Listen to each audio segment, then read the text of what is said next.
Mhm. No a ty s ňou aj teda cvičíš a možno vďaka tebe taká fit. Videli sme tam fotky, tí, čo len počúvajú, nevideli teda v bazéne a tak ďalej. Udržuje, že teda kondične asi na ňu taká prísna v rámci jej dobra, ak som pochopila. Snažím sa vždy, lebo v takomto veku to už je sinusoida, hej, že sú dobré Dni 3, a 4, horšie. 5 dní a potom proste stačí, jak teraz bola, že trošičku sa nachladí.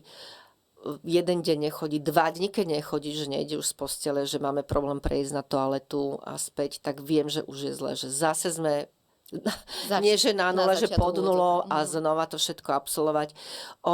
Mama nie je dieťa, že mu môžete prikázať alebo dať poriti, hej, že treba.